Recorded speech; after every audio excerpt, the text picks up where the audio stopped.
I'm a music teacher and I've never heard the music from Super Mario Galaxy before in my life, so join me as we listen through this live for the very first time, discover how music works, find some hidden connections, and have some fun along the way.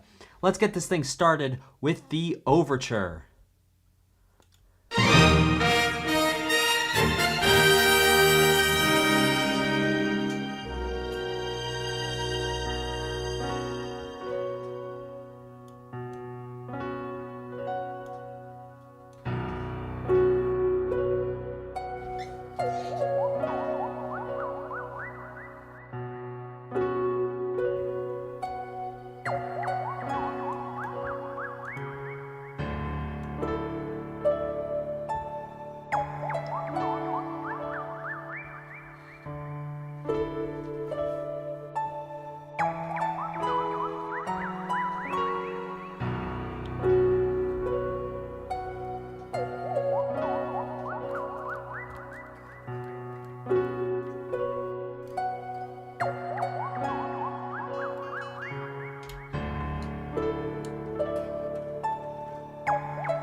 Oh, so cool.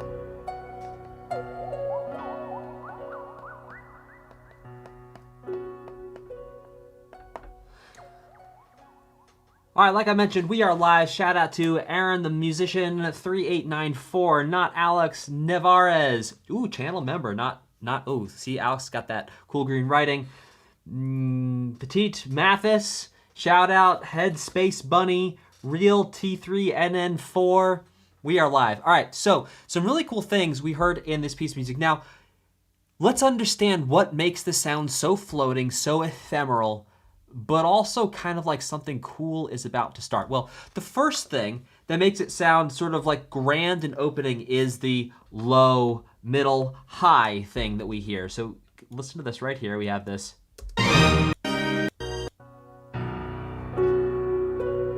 It's like low, middle, well, it's also middle and kind of middle, but this low, middle, middle. Low, middle, middle, lower, middle, middle. Now, the pattern continues here of low, middle, middle, going to the flat 3.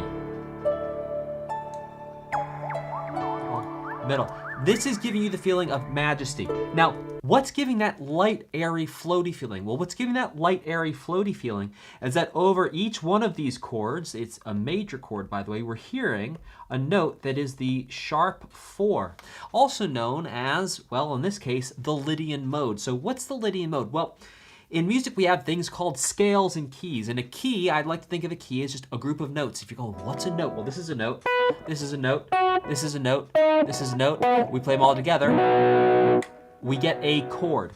Now, if we take a group of 7 particular notes, in this case in the key of B major, it's going to be B, C sharp, D sharp, E, F sharp, G sharp, and A sharp. Now, what happens is if we take this E, we 1, 2, 3, 4, we take the 4, which is the E, we make it an E sharp.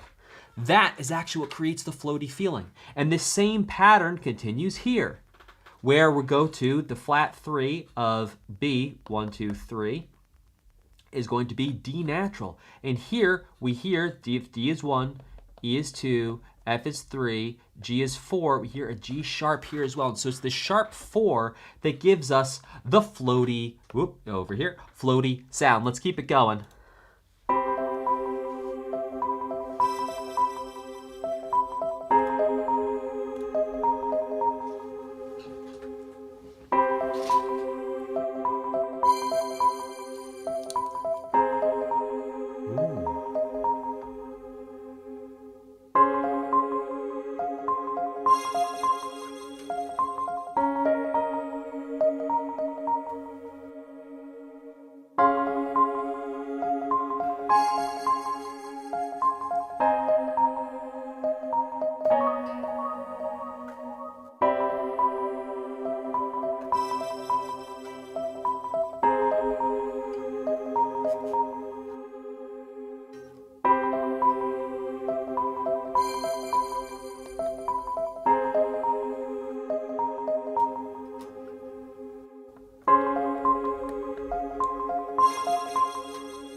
cool chords.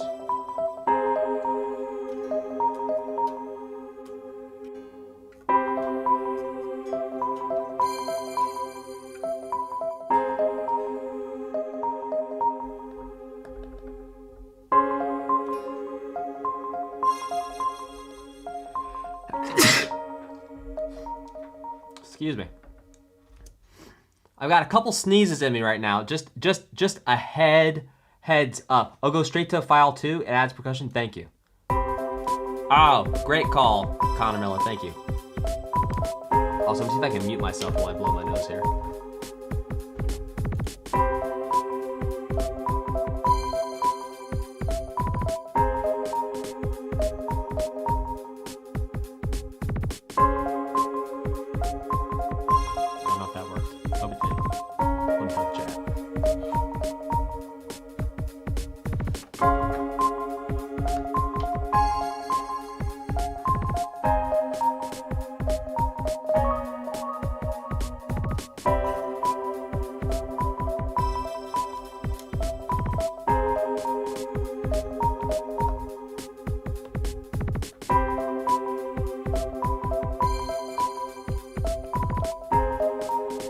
So chat, is the percussion added almost every other track? Like we can have non-percussion and percussion tracks? Let me know in the chat.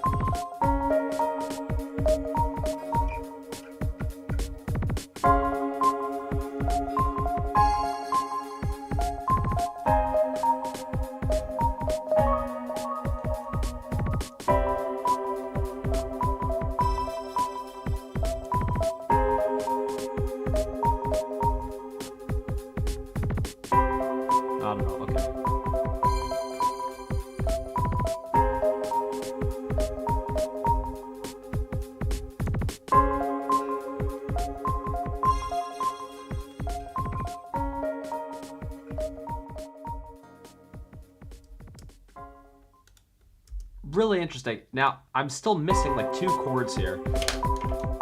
Well, I maybe not be missing. Might not be missing them.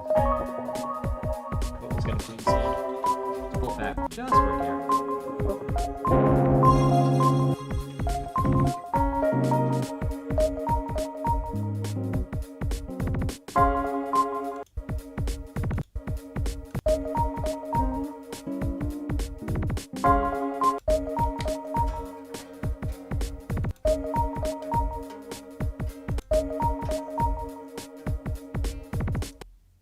I want to make that a like 5/7. Maybe that's what it is. No, it's not quite.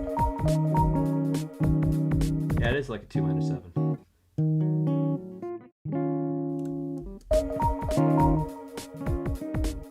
All right, we'll call it a. Relative to that, so let's actually call this the key of D flat here. It'd be a 1, major 7, then it goes to 2, minor 7, back to 1, major 7, then it goes to 5, 7.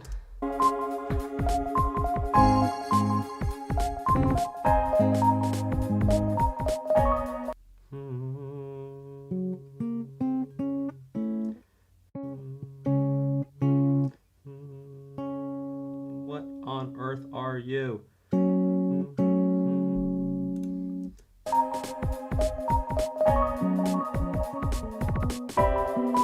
Well,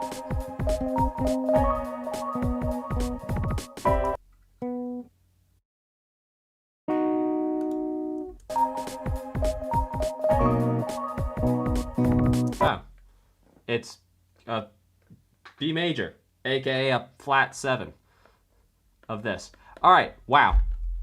That took me a little longer than I thought it was going to, but we got it. So this starts off with a 1 major 7 to a flat 6 in the key of C major. What's the significance of this? Well, let me tell you, if this feels familiar, one of the reasons this might feel familiar is we've actually heard this before in almost every generation of Super Mario. So type an F in the chat if the start of this piece somehow just feels familiar to you when it comes to Mario. Type an F in the chat. That right there. Like the Super Mario Victory theme is in the key of C major. we have a flat 6 that then goes to a flat 7 back to 1. So there is precedence. Precedence meaning we've heard this type of thing before. We've heard these chords in relationship to each other in the world of Super Mario before, in the same key, in fact, as well. All right, let's keep it rocking. I want to explore one more thing here. This also feels floaty and ephemeral. In this case, the floaty and ephemeralness is coming a lot from the voicings and also the use of the major 7 here, the major 7 chord. So if I play you these chords without the major 7 quality, listen one time.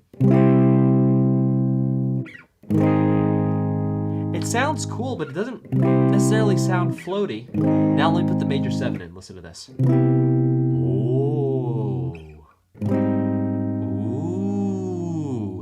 Now we're floating at a whole nother level. So it's just by adding one note.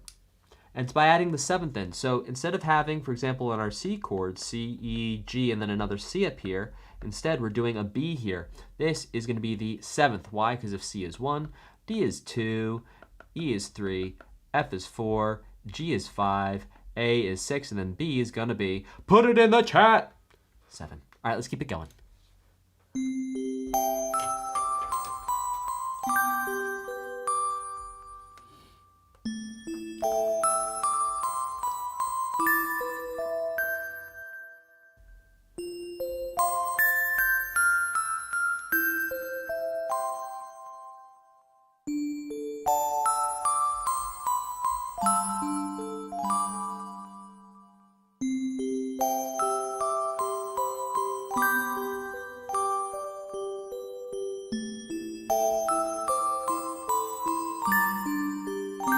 I should consider this the main theme, says Sam.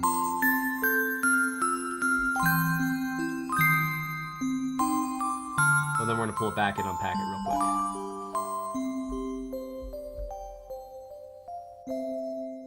Absolutely gorgeous. All right, so considering we're going to be calling this the main theme. By the way, type M in the chat if you agree that this is going to be a main theme. Type an M in the chat if you agree that this should be the main theme for the purposes of our understanding and breaking down this OST today. Let me know. Let me get your confirmation on that. And what we're going to do is actually break this down. All right, I'm seeing some M's here. Sweet. All right, so let's break this down and understand what makes this theme this theme.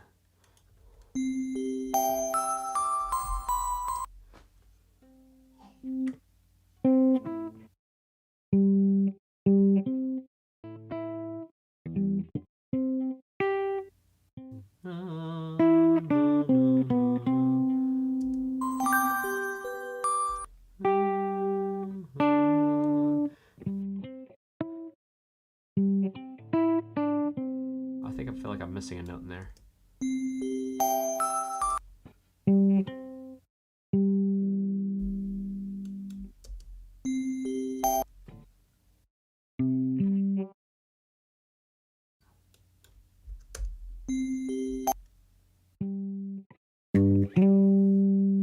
Really?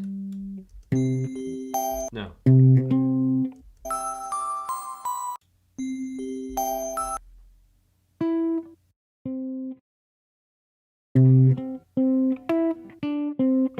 Yeah, it's a bunch of C's.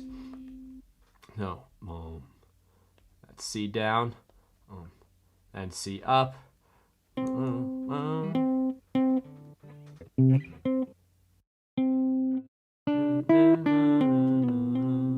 3, 2, 1, 7, 1,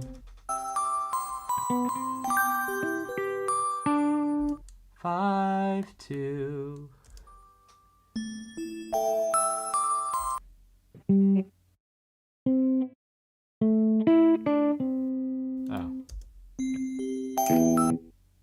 Yeah.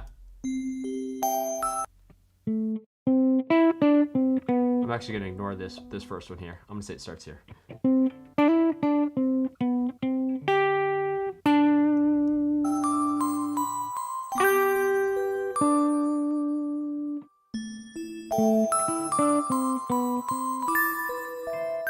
That's so pretty. And then it starts 6 here. So we'll not do this for every theme, to be clear. If you're going, oh my gosh, this is gonna take long for every piece. No. When we have a main theme, we're gonna write the main theme down first, because if we're gonna be seeing this and coming back to it, I wanna make sure I've got it written down, locked into my brain, so I'm pointing it out to you later.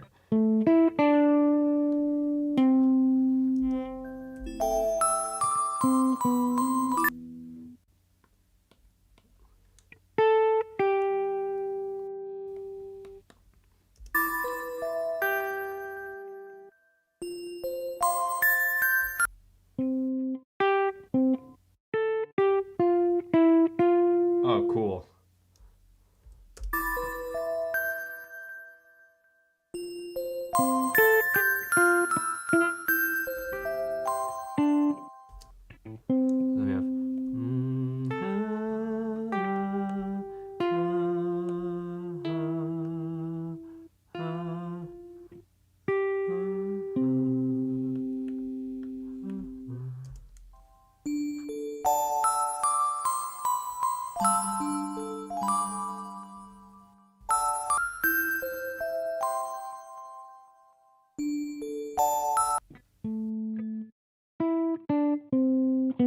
Then we have six.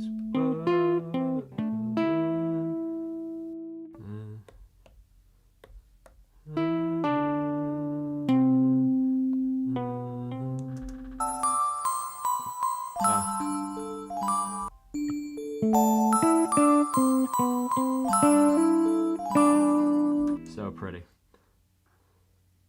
3, 2. Okay, so some really cool motifs to pull out here. We have this little motif right here, this. We hear it again. Over here, that's really cool. And each time it starts off with this upward gesture. There's this upward gesture, upward gesture, upward gesture.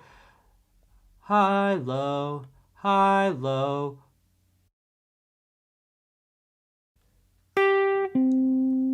High, low, high, low. All right, so we have basically the entire motif is this repeated idea. There's this upward gesture. Well, it goes up and comes down. CB2.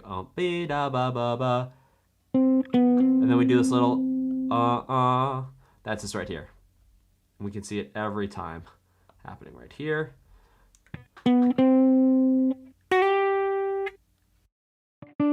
then high, low. So this is the shape of our main theme. Basic lullaby structure says RJ Nidominium 78. If you're saying basically that it's A, yes, I'd agree with the lullaby structure, as they say in Quebec. Structure. Okay. Yeah, that's cool. All right, so we have, it goes up, does this little turnaround, and then, there you go. All right, let's keep it going.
Oh, so cool.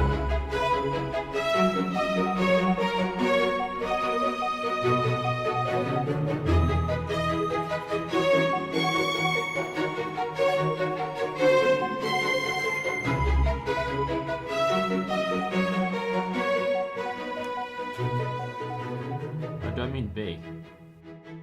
Oh, maybe it's starting on the 4.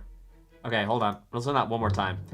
By the way, the harmony of this OST compared to the harmony of previous Mario games, which, by the way, was not necessarily a fastball down the middle. In some cases it was, but like, this is a new level of complexity. Both on like just the instrumentation, the fact that there's like literally an orchestra playing. Can we just talk about that for a second? It's like, that already is like a whole new level, a whole new world of Mario going on here.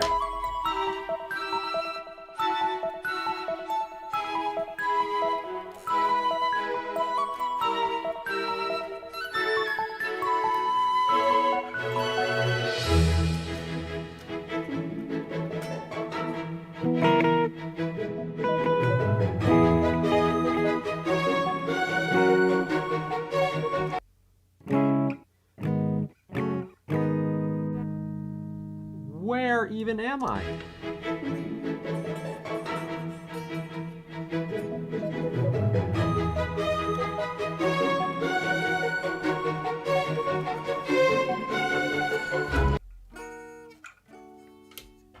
Yeah, maybe we're not in E major, but I'm gonna start it off in E major. I might eat my words later. All right, yeah, 1, 5 of 5 to 7 minor to flat 7.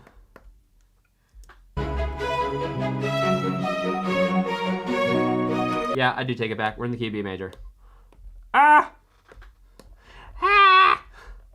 You know, I used to feel bad about screaming on streams, be like, what do I sound like when I scream? And then I watched a couple of Mark Rober videos and I was like, oh no, it's okay to scream. Dude, screams in so many videos. So really, yeah, 5, making a lot more sense. Making a lot more sense now. To flat 3 major. To 2. But 5, this is making so much more sense.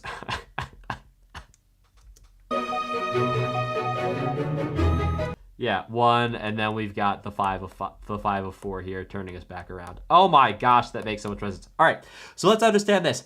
So this is actually in the key of B major. It starts on the 4. It starts on an E. Now, because it was hanging out on E so much, that I thought it was in the key of E, but it sure was not. And if you're saying, well, what do you mean you think it's in a key versus not a key? Well, check it out. If I do this all day to you,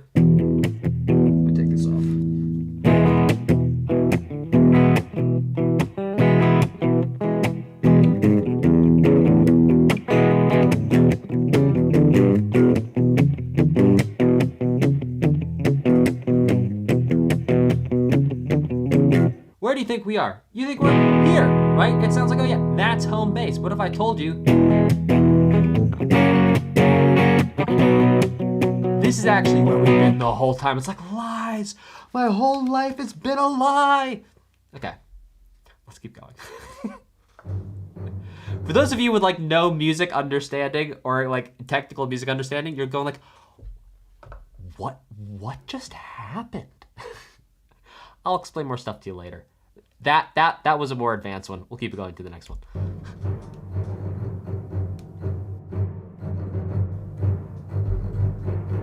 Attack of the Airstrips.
Man, there's something about taking one note and going like, oh, let's put some zhuzh on it. Going like,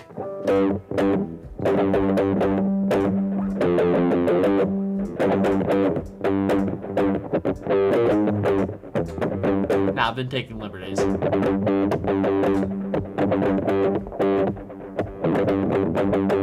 It's like so threatening. It feels Star Warsian. Now, if you're wondering why I call this Attack of the Air Strips instead of the Airships, that's because in Super Mario Sunshine, in the there is an actual airstrip thing, or it was an airship, I forget which. The point is, we actually heard the last time that there was an airstrip or an airship, I forget which one it was, but it was one of those, and you can write a strongly worded letter to management based on my mispronunciation and misrecollection of either one of those.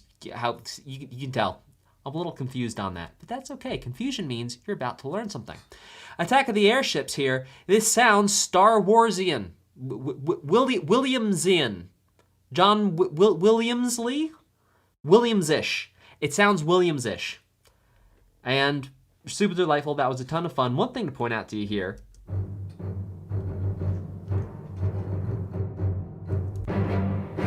Is that when it comes in like this,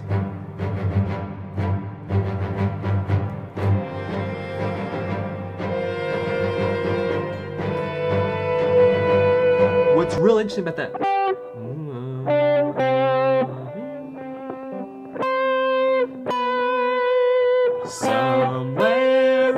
It's the first three notes of Somewhere Over the Rainbow. That's not the interesting part. The interesting part is the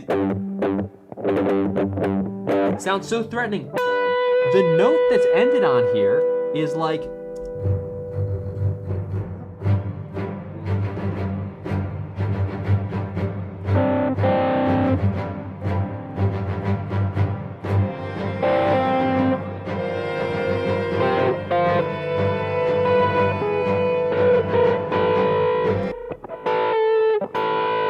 sounds like Seconds Mirror, something like that going on there. Really cool stuff, but ending with this right here, it does sound a little Pokemon-ish, doesn't it? That B being the major third of G sounds so threatening when combined with the other note that's there, which is a... Yeah, it's a second.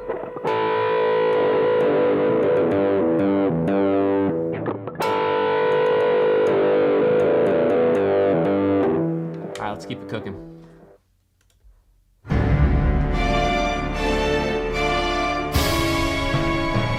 This can't be good.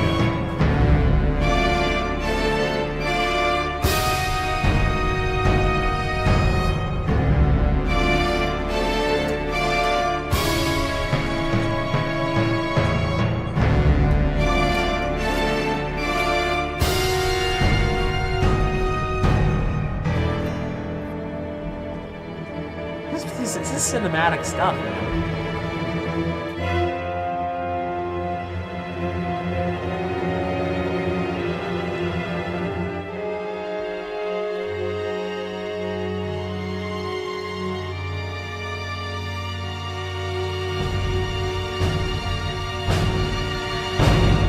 Dude, this is like a movie score. Let's pull this back for a second.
3, are you the 5 of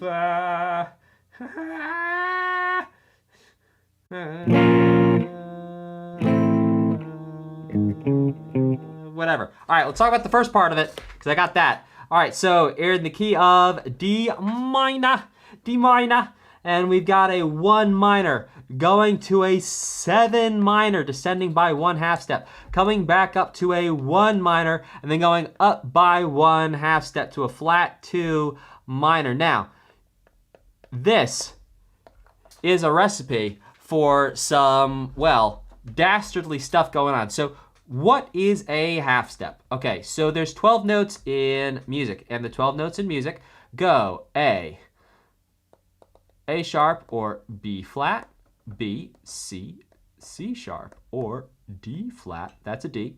Don't let anyone tell you otherwise, to D.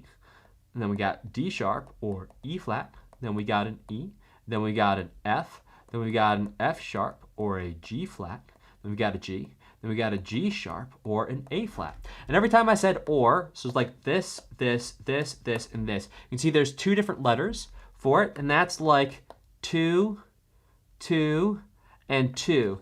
It's the same word, different spellings, but it sounds the same. These notes sound the same, but there's 2 potential spellings for them. Now, between each one of these notes is a 1/2 step. We put this little shark's tooth to remind you of it being a 1/2 step, partly because it's called a carrot, but also I call it a shark's tooth because Jaws movie music has got that 1/2 step in there. That sound, that Jaws sound is a 1/2 step.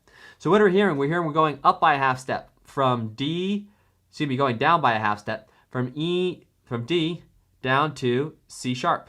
And then we go up from D up to E flat. All minor chords. This is not something that you hear every day. This is outside the typical hearings of your ears for most music that you listen to. You're like, well, actually, I'm an aficionado in atonal jazz. Then fine, maybe you listen to stuff all the time. But for the rest of you who listen to typical game music and also typical Mario music, you do not hear these types of chords separated by a 1/2 step every day, which is what makes this piece of music partially stand out to you and sound like something that you should take note of. It's like, oh, that's not something I hear every day.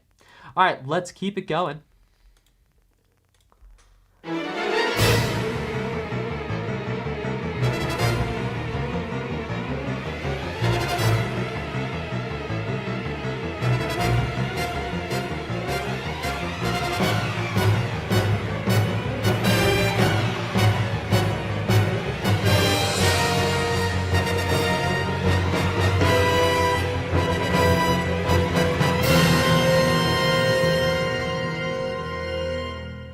Well, that's not the Peach's Castle theme that I've heard of before.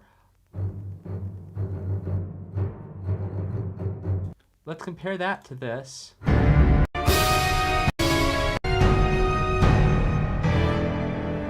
no, this one.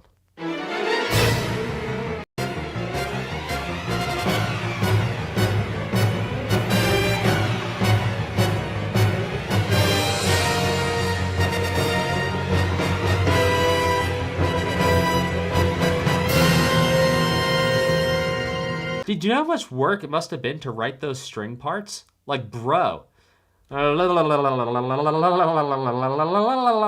Wow. All right, so we hear a lot of chromaticisms in those string parts. What's a chromaticism? Well, a chromaticism is when you go for a stretch here, starting on one of these notes, going up by 1/2 step. So if we go starting here and we go for a bunch of notes at a time, that's going to be a chromat. Oh, let's make it so you can actually see the. There we go.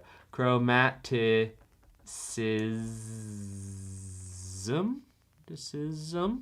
Maybe there's an I in there. You can spell check me on that. Chromaticism. Point is, I'm saying it right. Chromaticism. Chroma comes from the Greek language, which means color. So color, it's like you're getting all the colors of the rainbow, all the notes in a row, going from high to low or from low to high, around in 1/2 steps.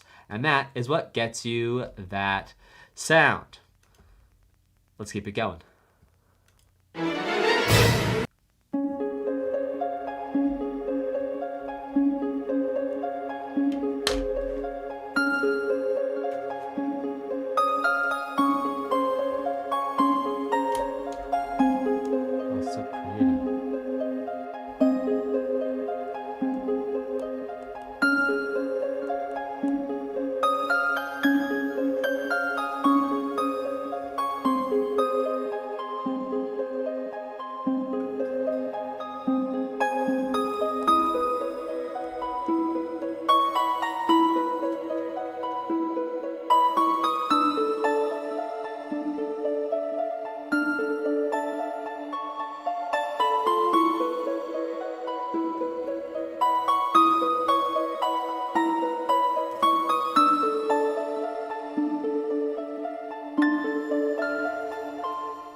Oh my goodness.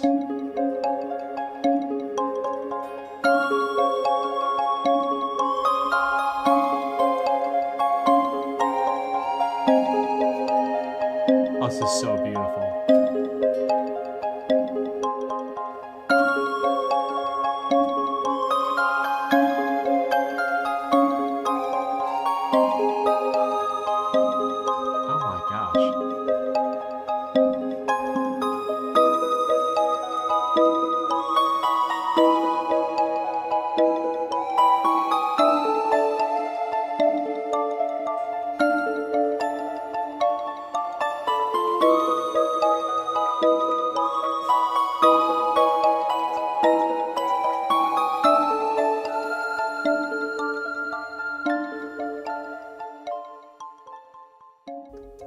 Yo, what system is this on? Is this on GameCube? I might play this, like, just the music. I might play this game. Dang, man. I still own my purple GameCube, for the record, and it still works. Wii, I don't have me a Wii. I do have me a Switch. Is it available on the Switch these days? I wonder.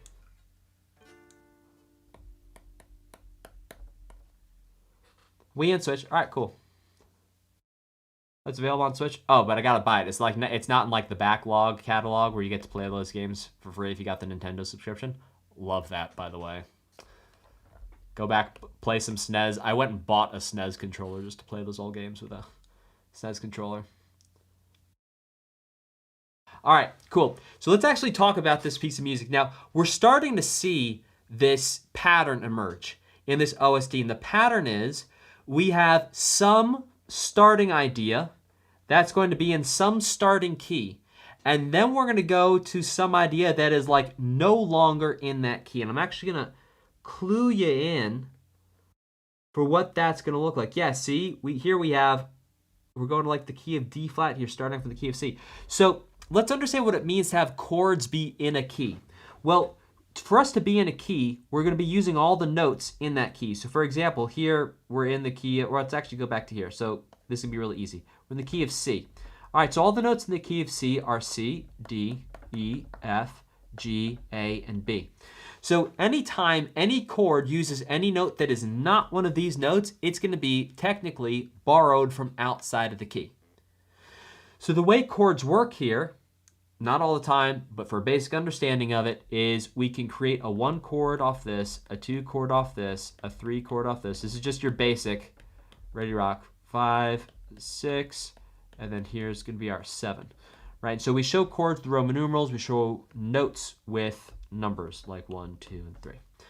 All right, so the notes here, we're going to skip every other one. So C, we're going to skip E, D, we're going to E, from E, we're going to skip F, we're going to go to G. From D, we're going to go to F, we're going to skip G, we're going to go to A. E, we're going to skip F, we're going to go to G, we're going to skip A, we're going to go to B. F, we skip G, we go to A, we skip B, we go wrap back around to C. G, we skip A to B. From B, we skip C, we go to D.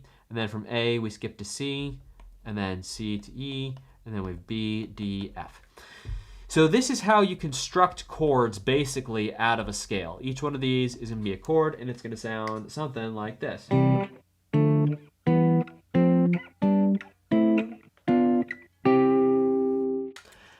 Now what happens is you can see over here that I'm putting these little symbols in front of these chords.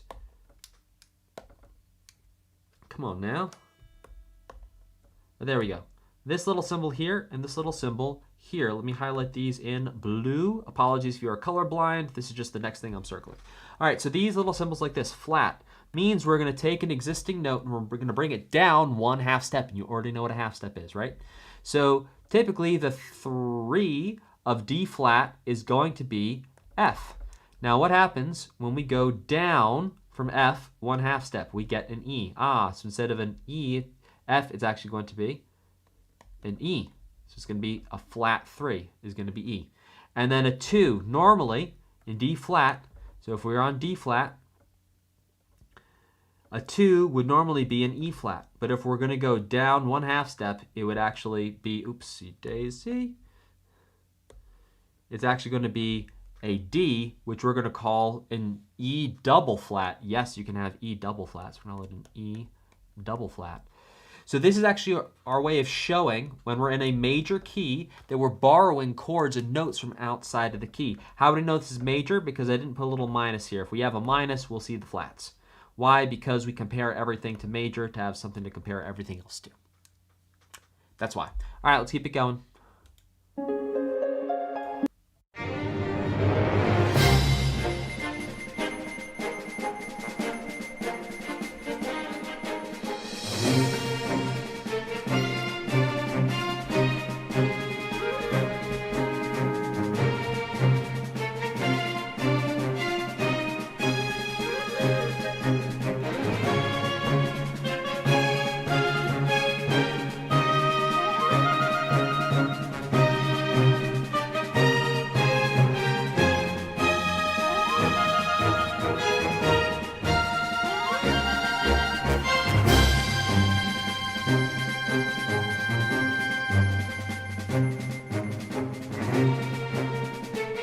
I'm gonna guess what's going on in this level. Don't say anything about this level.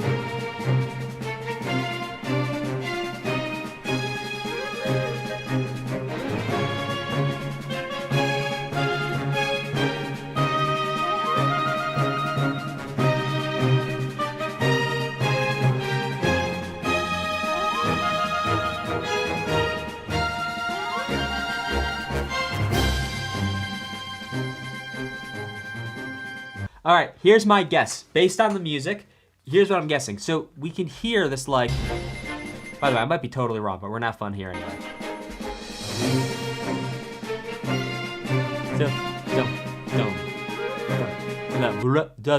It sounds to me like we're jumping and there are horizontal moving platforms that we've got to time our jumps to, or it's like we got a bunch of platforms that we can fall. I mean, yeah, duh, it's Mario. We're gonna fall. It's called a platformer for a reason, buddy. But like, you know what I mean, right? So the sense I'm getting from the music is there's moving platforms that are moving horizontally relative to how we're going, and that we've got to time our jumps and go. So tell me if I've got that right based on the music, if that's what's going on here. You go ahead and let me know. Might be totally wrong on that, but that's what I'm getting from the music. Really cool stuff. Now, if you're going, well, what do you mean that's what you're getting from the music? Well, this is not a level. No, it's level select theme. Well, hey, there you go. Well, all right. Okay. That's level select theme. Well, that's called overanalyzing and reading into something a little too far. Let's keep it going.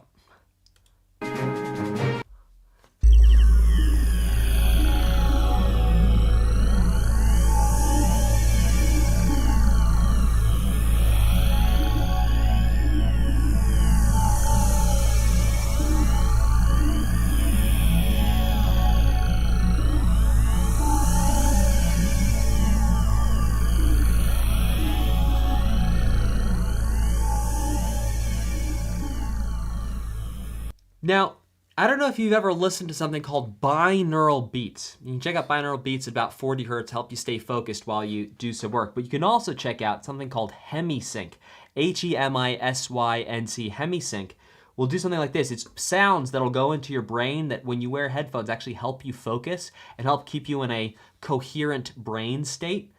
And this reminds me an awful lot of that. And if you go listen to that stuff and come back and listen to this, you go, oh yeah, wow, wild stuff. Let's keep it going.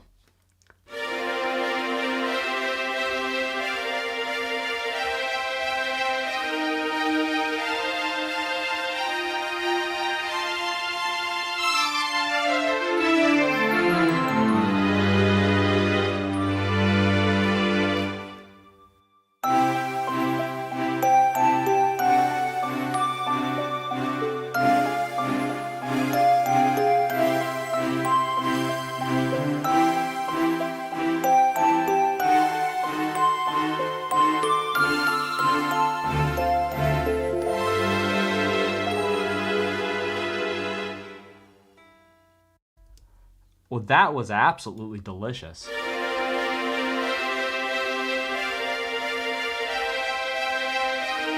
One thing I want to point out. is right here.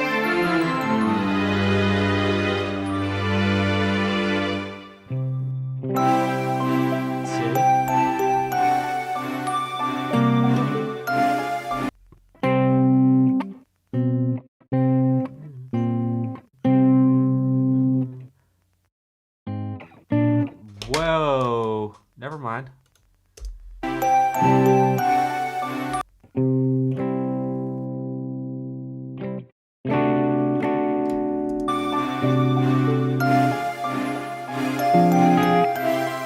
Alright, cool.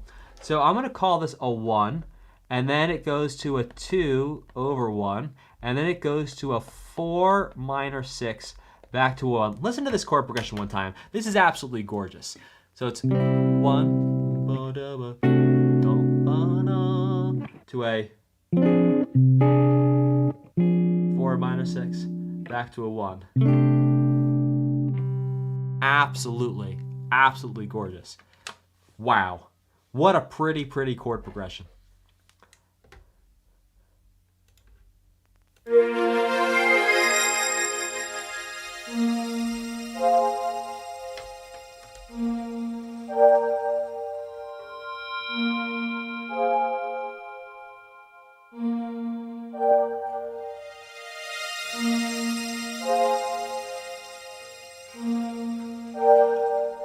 Interesting.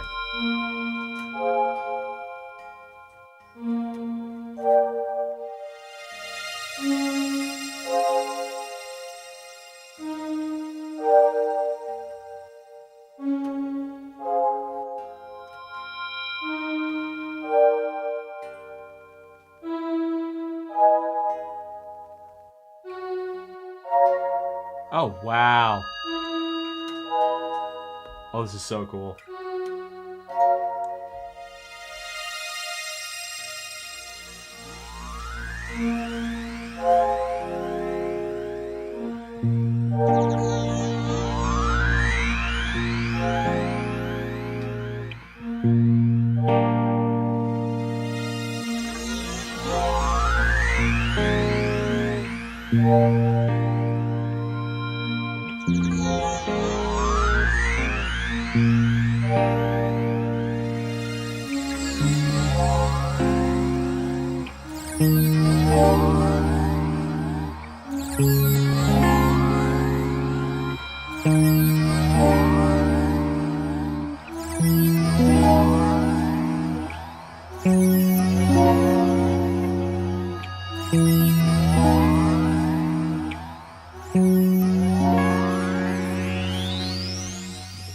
So more of this major 7 chord qualities happening here. That's also what's really cool. Oh, my gosh, I kind of want to write this whole thing out. I don't even know what key to think about this in, if I'm being real with you. Like, I'm just gonna call it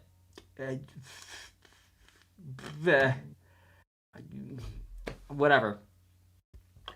We'll call it C for the heck of it. All right, we're going to call it C. All right, so what do we have? We have a B-flat pedal tone. B-flat happening underneath. On top of this B-flat pedal tone, we get like an F minor triad going to a G minor triad. Now, there's all sorts of names we could infer here. I'm going to leave those names alone for now. Then it goes to a flat 2, major 7, a D-flat to the flat 3, major 7, and that slides back and forth 2 times. Then it goes to a 3 major 7 to a sharp 4, sharp 4 major 7, and that repeats 2 times. Like, so cool. I can confidently tell you, I've never heard those chords in that order and sequence before in my life. I've never heard that. That was beautiful. I gotta tell you, this music is incredible. I am absolutely loving this so far. Type an M in the chat if you are too. Let's keep it going.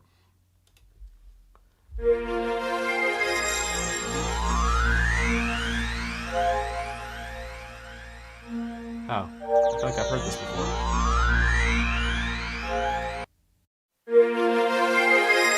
Oh, I kind of did.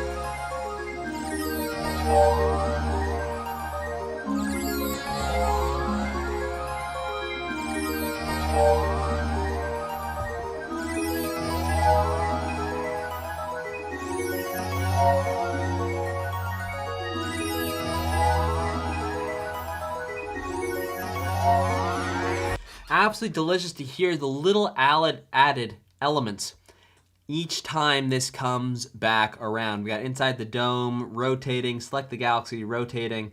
All these different small variations on this piece of music are showing so much love and care from the composers. Let's keep it going.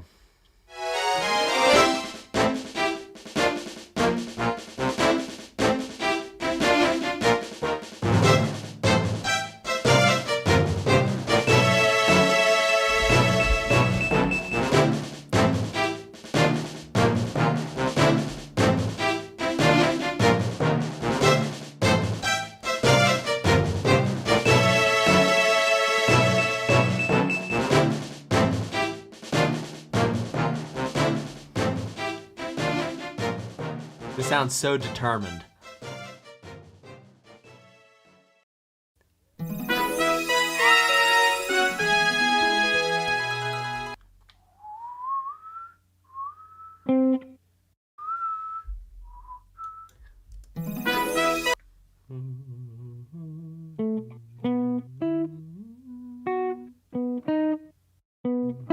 Oh.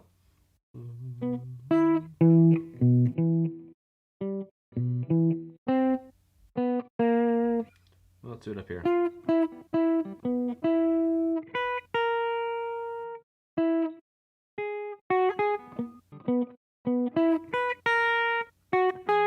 There we go.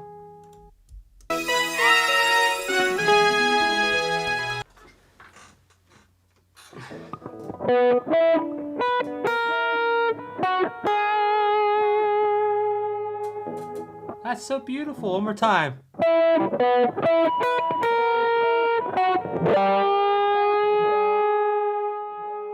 Oh, overbent that a little bit. That's okay. Next one.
What gorgeous music, man. Let me know in the chat what feelings this music brings up for you. I can tell you, just listening to this for me makes me feel, I feel hopeful. I feel determined. I feel like I can succeed no matter what happens when I hear this music. Let me know what feelings this conjures up for you. And let's keep going.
All right, let's talk about what you're hearing right here.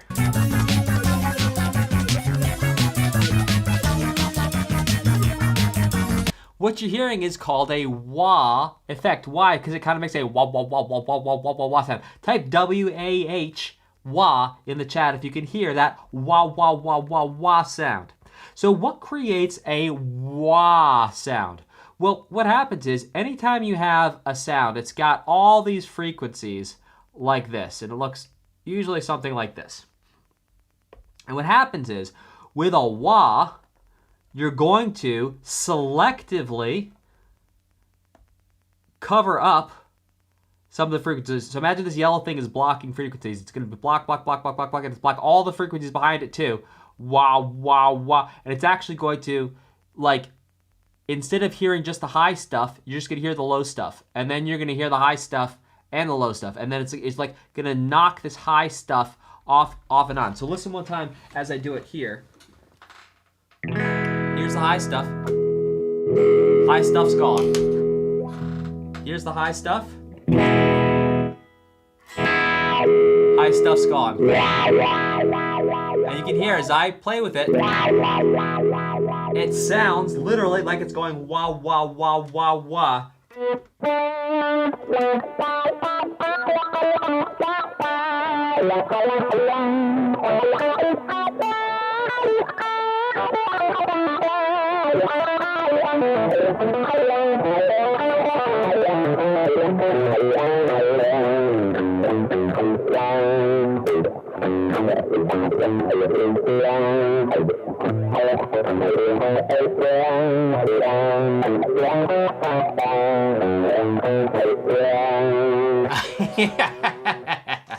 So that is a wand. So you can put that type of effect on any instrument. And it's literally just like we're taking it and we're hiding the high stuff, and then showing it, hiding it, showing it, hiding it, showing it. And by doing that, it's going wah, wah. And I'll actually show you with my hand. So wah, wah. I'm not changing the shape of my mouth. Look. Oh, wah, wah, wah, wah, wah, wah. That creates a wah, wah sound.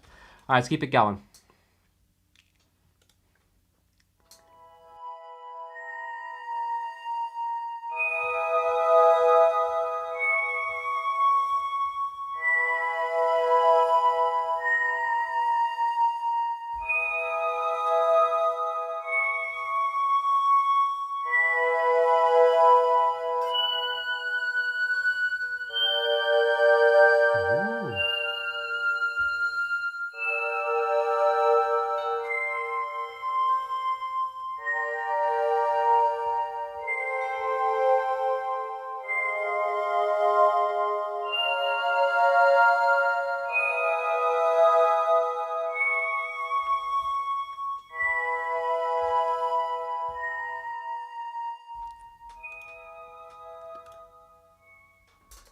Wow. Pause. Okay, let's... a little bit of a mood interrupt there.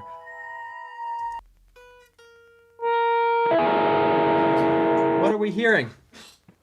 We're hearing that sharp 4 sound we heard at the very start of this OST.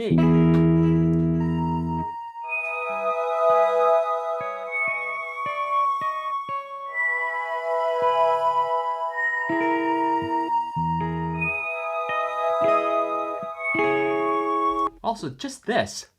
Let's put a little something on it.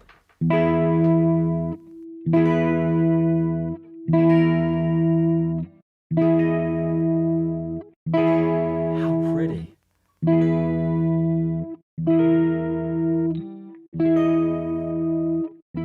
One time with it. One time with it.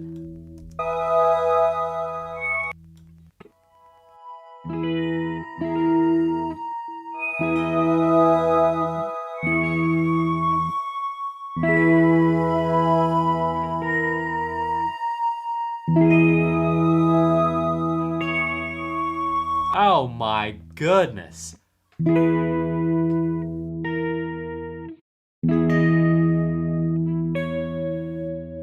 So beautiful. Let's keep it going.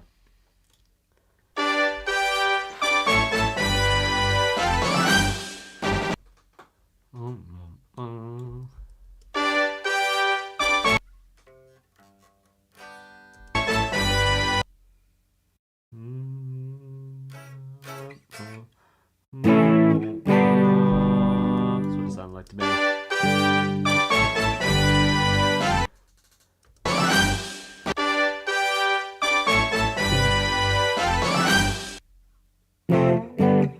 All right, so get a star. We are in the key of a G major, and in G major we're hearing a 1. It goes up to what I'm going to call a 2 major. Beat up, back to 1, and then real quick at the end there's a flat 7 to a 1. Beautiful stuff. Let's keep it cooking.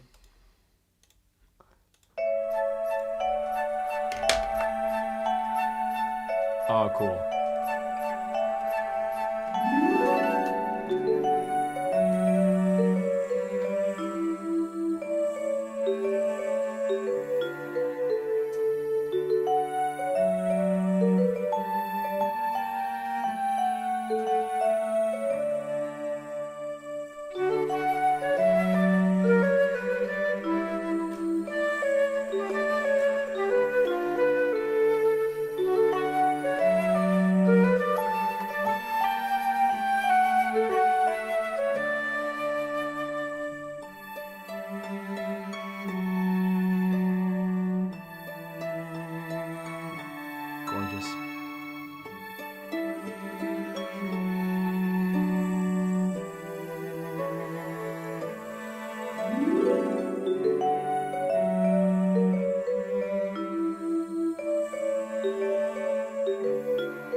Absolutely gorgeous. Feels a little classical because of the counter melody and some of the small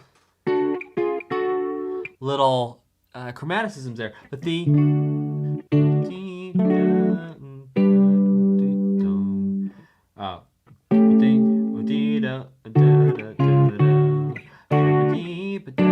here's what I've written down.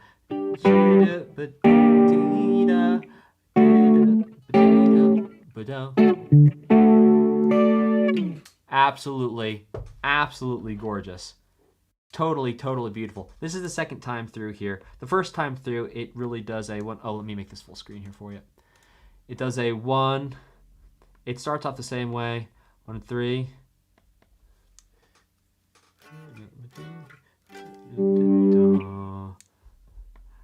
And then it just does 5, 5, 1, little chromatic, back to 1.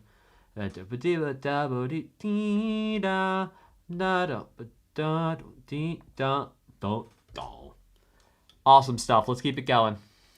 There's a Mario Galaxy movie coming out.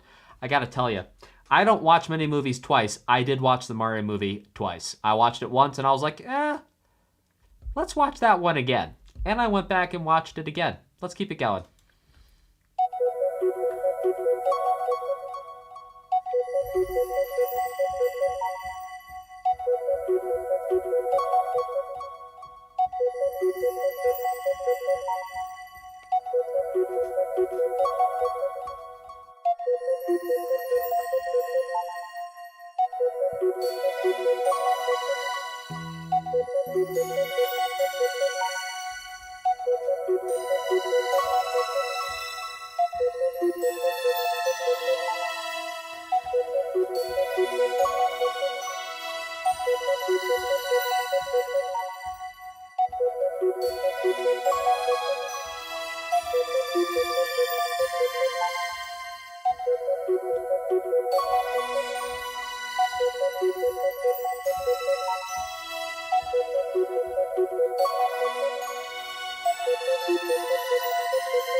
I get the feeling we're looping. Oh, no. I was just about to skip. Wow, gorgeous. Gorgeous. Gorgeous synths.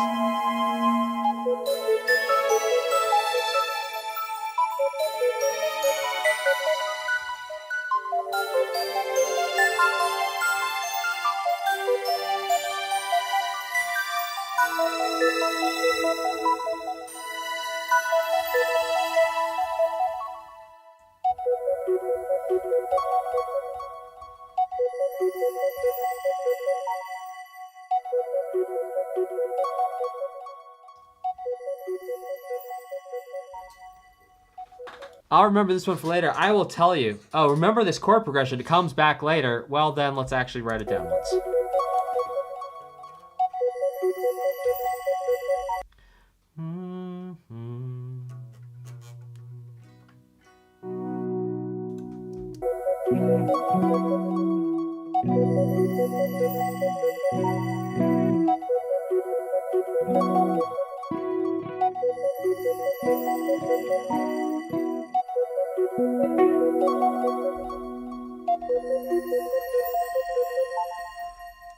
Well, how about I remember the 1 sus4? Because I'll tell you, we had... Yes, this whole OST started off in the key of B. We're back to the key of B again now here. So this feels like it is connected to the OST in terms of significant storytelling. The Overture is literally, its job is to foreshadow and tell you all the themes you're going to hear later. So yeah, cool stuff. Let's keep it going.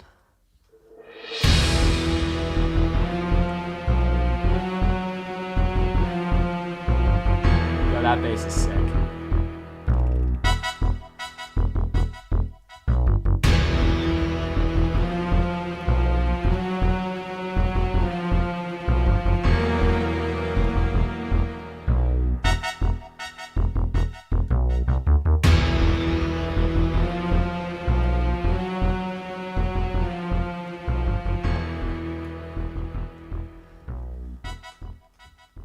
Well, that boss certainly sounds like it's approaching there. A tense moment, danger. Sounds like a boss is approaching. And if you're a gamer and you want to approach creating music, I've created a free starter pack. I put it in the video description and in the chat. I used to charge $250 for just one of the things that is in that starter pack, and you can just pick it up now at no cost. So go ahead, check that out. You're a gamer, you want to create music, I made it for you because I'm a gamer. I like making music. I want to help you out, so you can do the same. All right, let's check out the next one.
All right, so that riff right there. Let's take these off.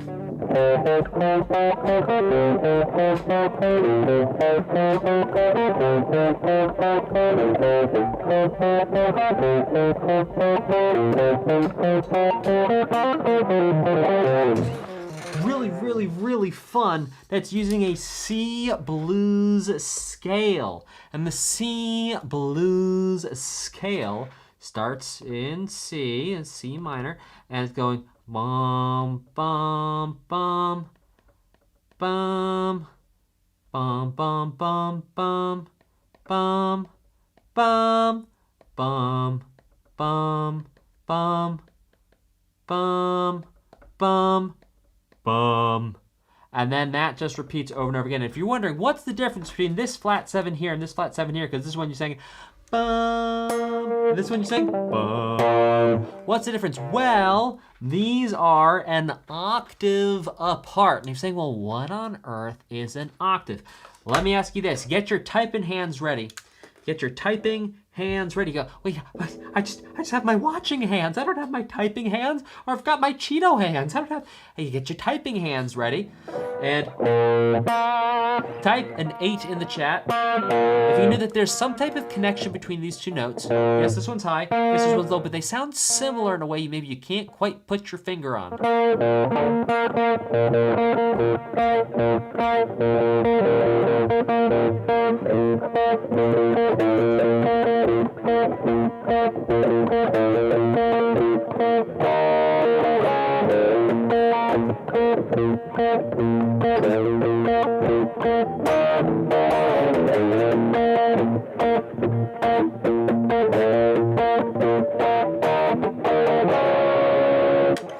So that relationship between these two is actually called an octave. We'll get to that in a second.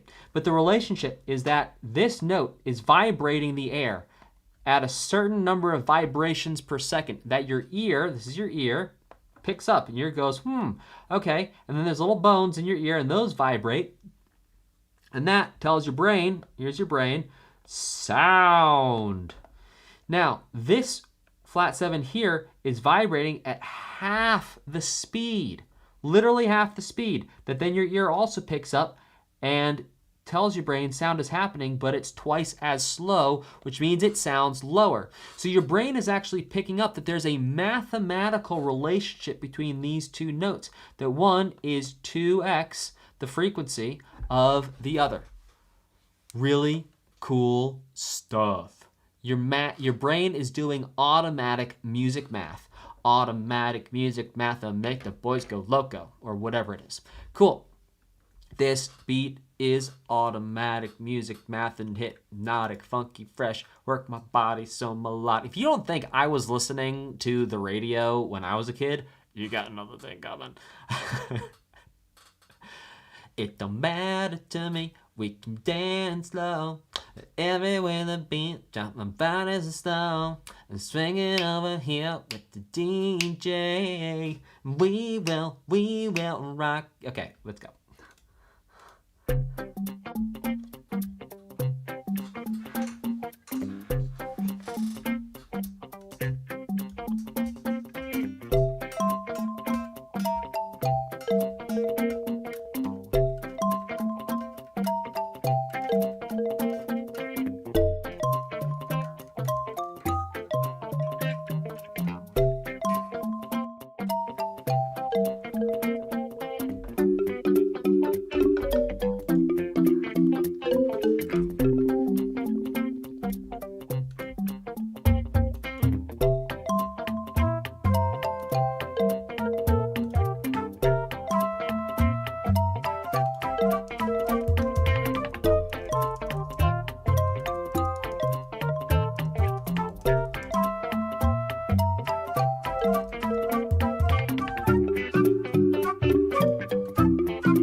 Oh, now we're somewhere totally different. What?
It's like major Phrygian scale at the end there.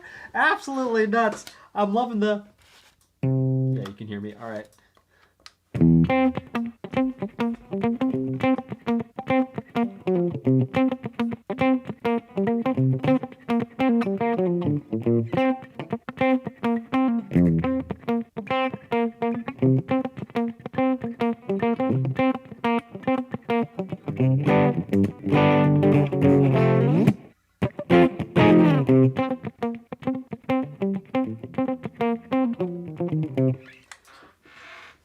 Yeah, that was octatonic. That was something.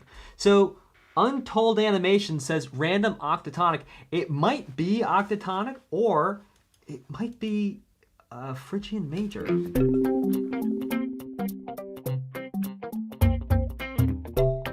No, just that little sitar thing at the end. This right here.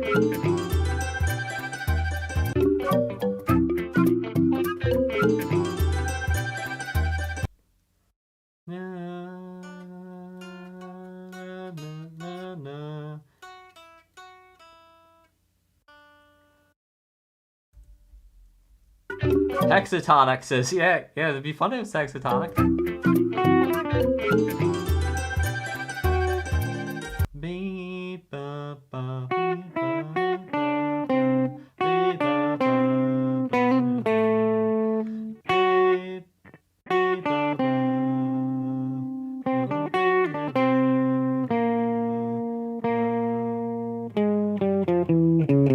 Maybe? Oh, maybe it is just whole tone.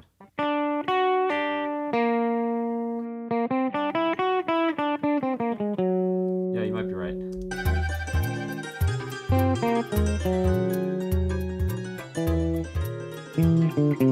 Something. All right, let's keep going.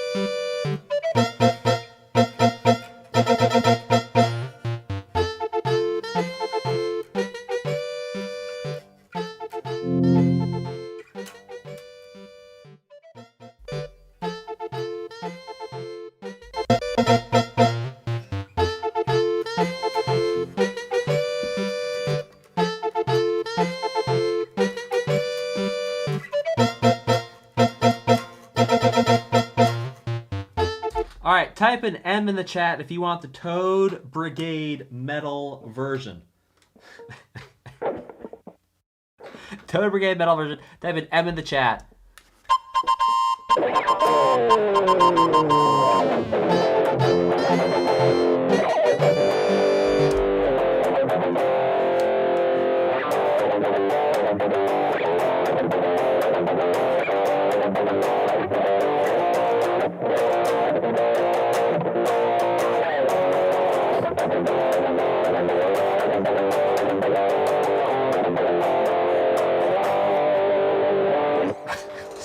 I'm just being silly. All right, next.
Now we're going to go to the 4 like it's a blues. Back to the 1.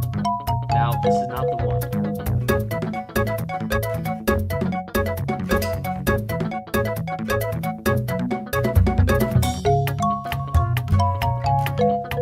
Flat 6, flat 7, flat 6, flat 7 at the end.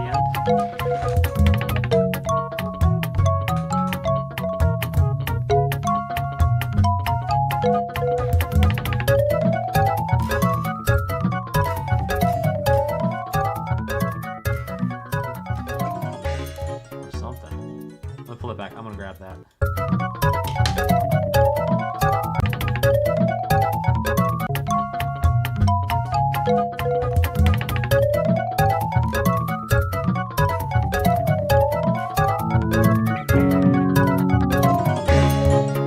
Yeah, flat 6 to 4.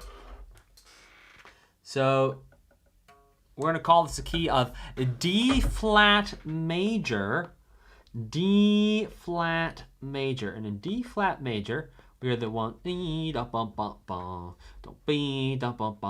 4, don't be back to don't be flat 6 but 4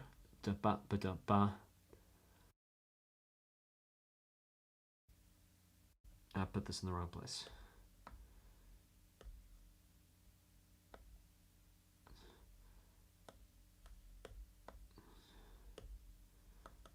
4 to flat 6 to 4 to flat 6 to 4 to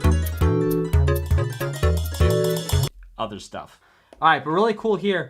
I've not heard flat 6 to 4 used in the last half of a blues before. So again, this OST bringing in, oh no, I'm not even full screen here on the iPad, apologies. This OST bringing in some really interesting chords and harmonies that I have genuinely not heard before. And I'm not saying that as like I'm some kind of like bastion of someone who's heard every single thing of music ever.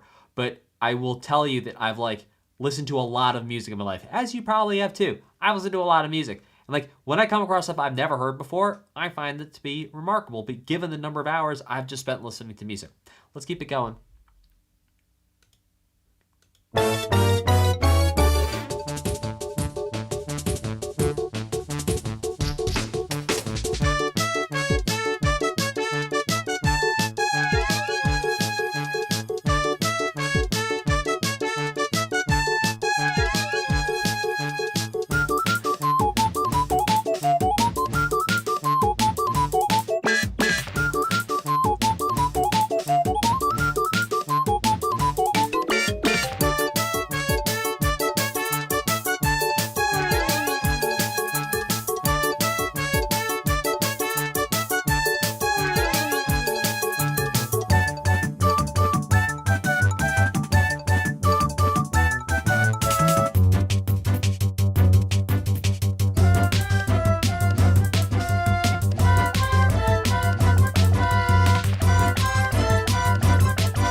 That's that sharp 4.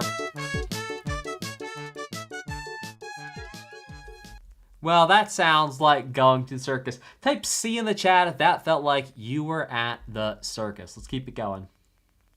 Well, one of the things that made that sound like it was at the circus was the bass line. That's not the only thing. It's one of the things.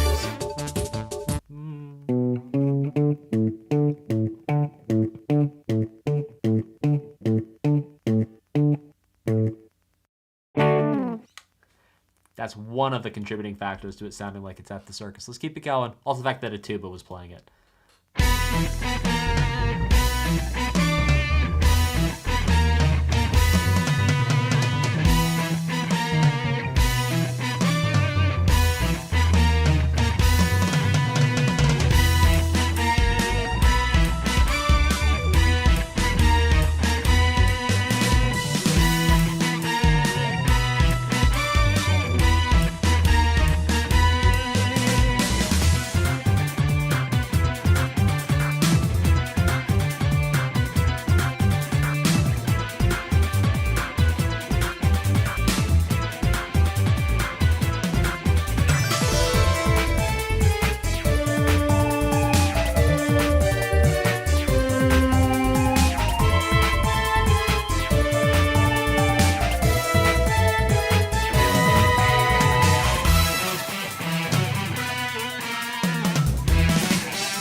Whoa, what a sick riff. Let's get some.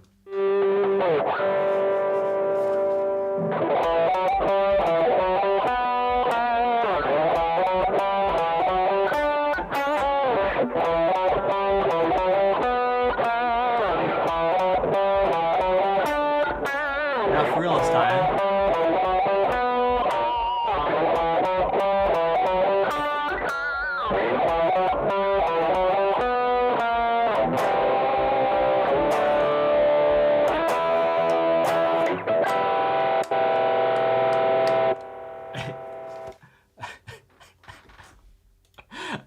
So cool.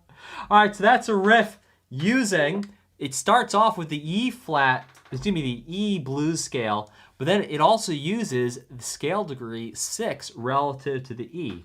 So we got 1, 2, oh, it's not the blues scale. It's also got the, it's using Dorian.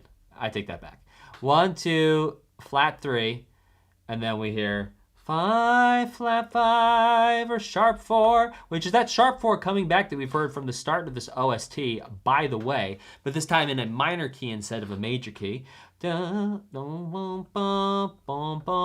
it twice? Does it right again? That's gonna be flat 7 to 6. That is 7, 6. Awesome stuff. Really, really cool riff there. Let's keep it going.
Wow, Megaleg.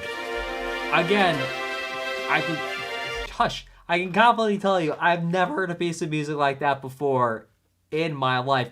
I am loving this OST so far. Type MG for Mario Galaxy in the chat if you're enjoying this too. Like, wow. This music is, I mean, top tier of top tier of top tier. Just awesome. Really awesome.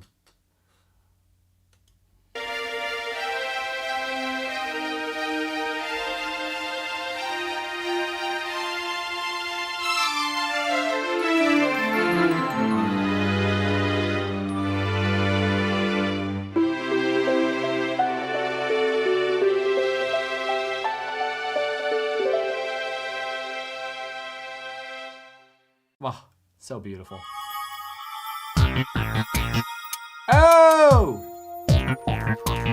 In C.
Now, type a 3 in the chat if you recognize that music from a different Mario game that you played. I'm not saying if you know the first one it was in.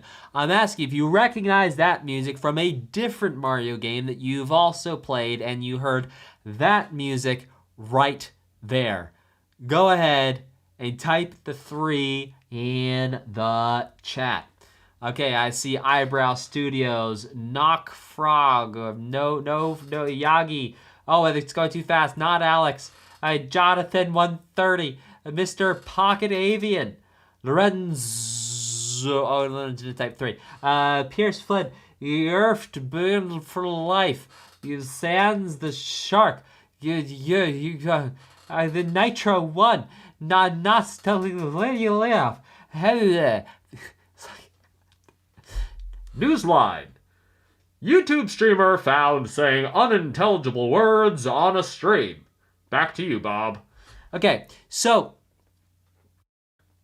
this originally is the underground theme from back in the day.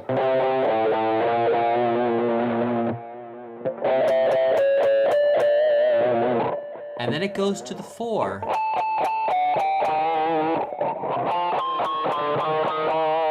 Yeah. All of this in the original key of C major, paying homage and continuing the storied lineage of Pokemon forward from the very first games all the way until now. Let's keep it going. Sweet.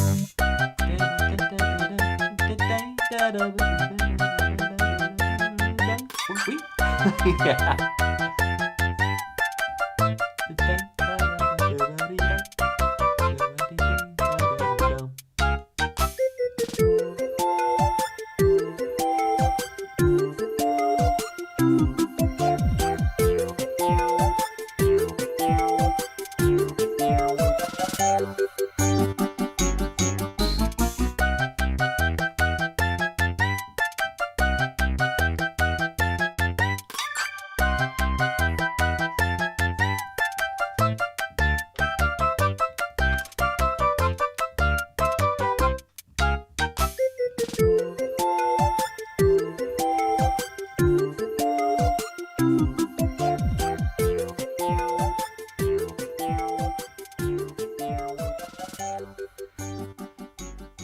You know, I've got to agree with not Alex Navarez in the chat who says, bro, these remakes are insane. Yeah.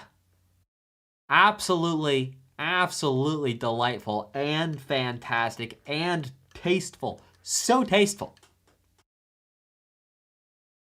So tasteful. Let's keep it going.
So this sounds like chaos. Type a C in the chat if this sounds like chaos to you.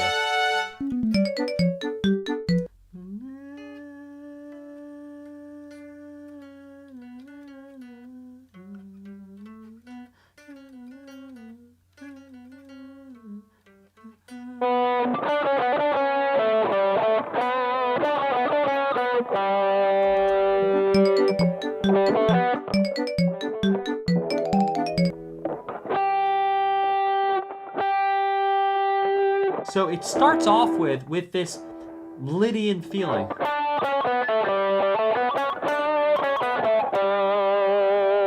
Which we've been hearing throughout this OST. That's that sharp 4. 1, 2, 3, 4. That's the sharp 4 we've been hearing since the very first piece of this OST. Right there. Then we hear it go.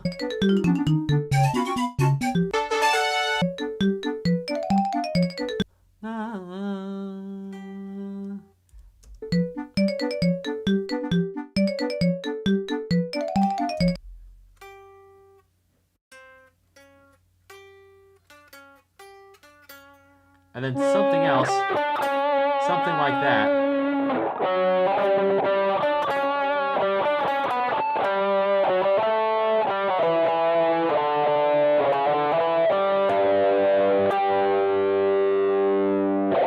Sounds like chaos, but fun chaos. Maybe not fun now looking back, but like, it's not super dangerous chaos. It's like just enough danger. It's like, Rated G for danger.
Still a sharp 4.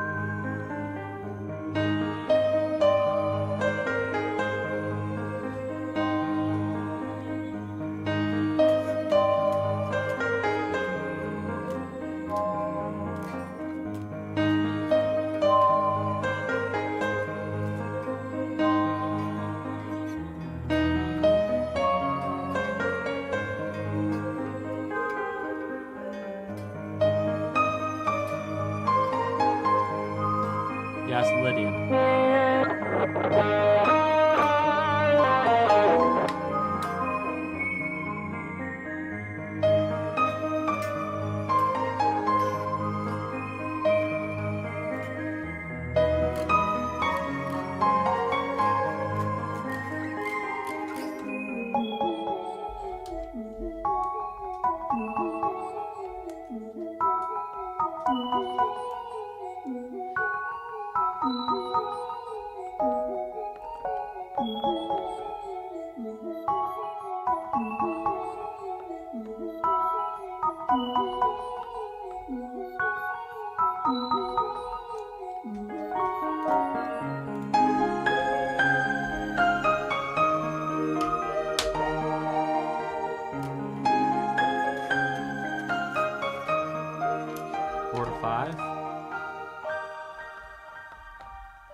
Absolutely gorgeous piece of music here.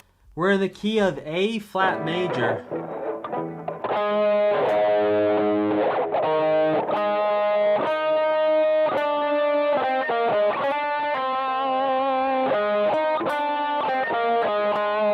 I'm butchering the melody there, but taking out on A flat major, then it goes flat 6, flat 7, back to 1. Major, and that flat 6, flat 7, 1, guess what that is? That is the Mario, come on now, Mario victory theme right there. Flat 6, flat 7, 1. And considering that was called a junk area, I mean, that's some classy junk. I'd go dumpster diving in that. Let's check out the next one. It's called Kamella.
Again, for Kamella, in fact, all right, quick question.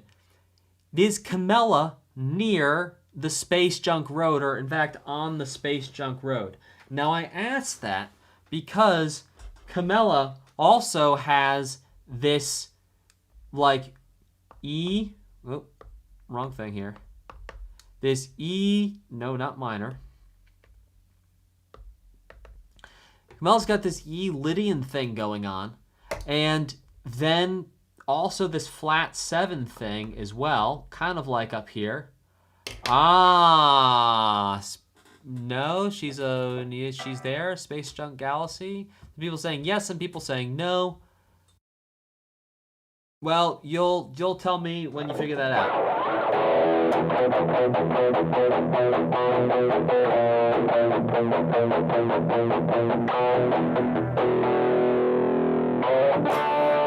And then it's like the flat 7.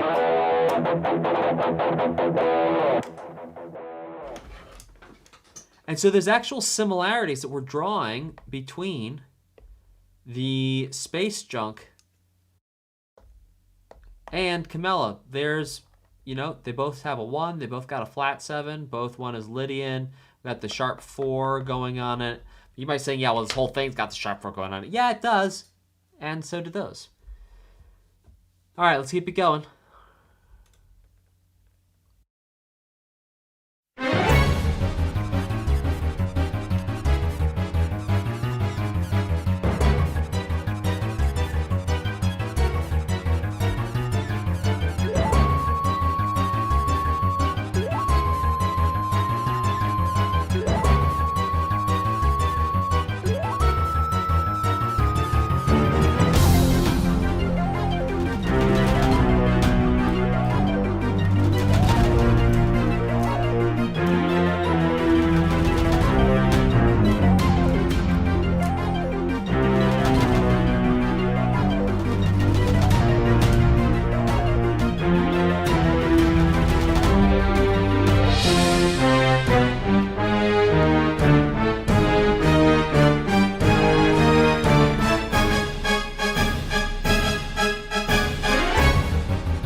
Shmuel in the chat asks an interesting question, which is what scale is being used right now?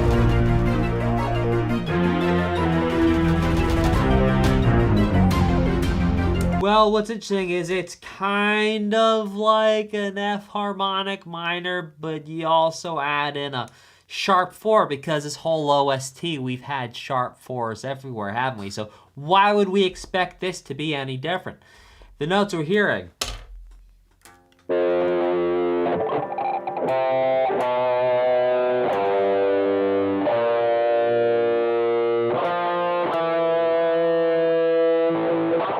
That's an F to the 5, to sharp 4, to 2, to 4, 1, 7.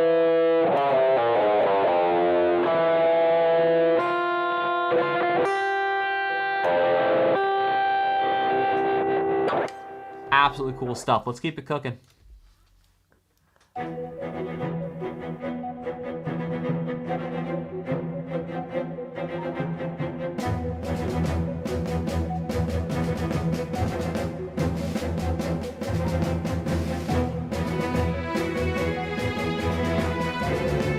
Whoa.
My favorite part right there is ba-da-be-da. Yeah, I just sang that so wrong. All right, 1 second. Let me pull it back.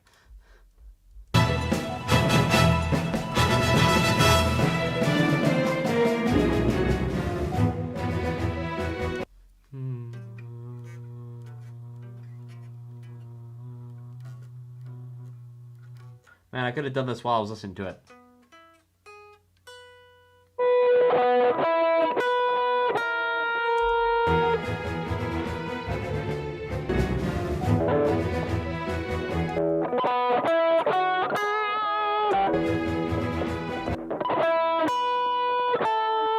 Right there. For one of the first times in this OST, it doesn't go to the sharp 4. I thought every time I heard this, it was going to go.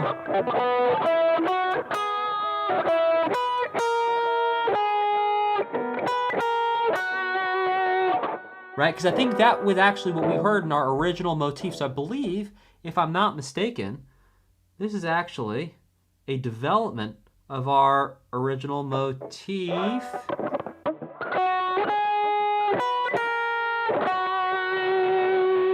No, not quite. But I feel like we've heard this before. Anyway, point is, this actually doesn't go to the sharp 4.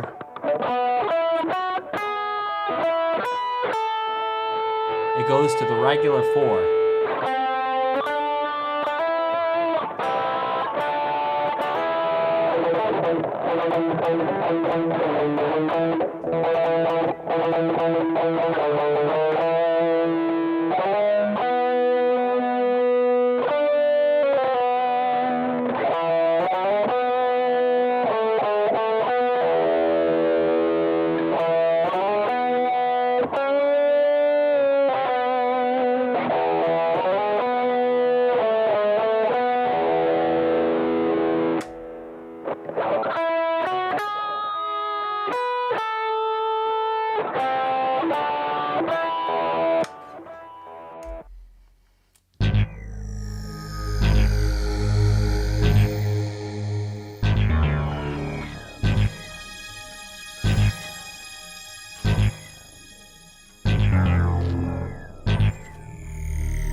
Yo.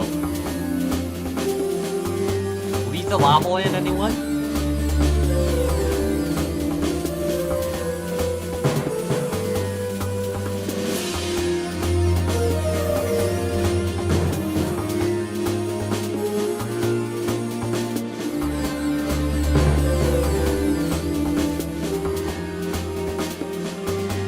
Super Road from 64? Sounds like Lethal Lava Land, though. I remember this. Alright, I had the wrong name, I apologize.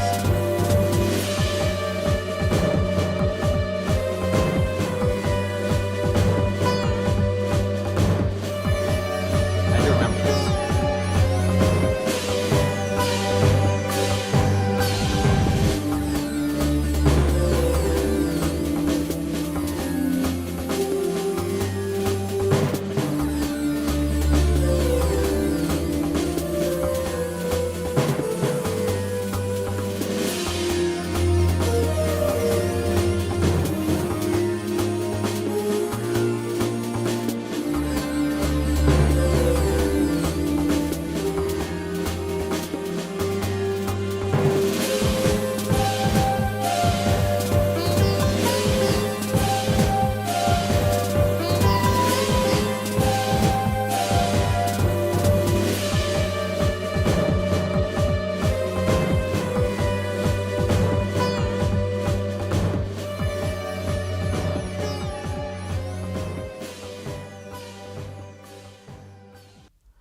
let's talk about sitars.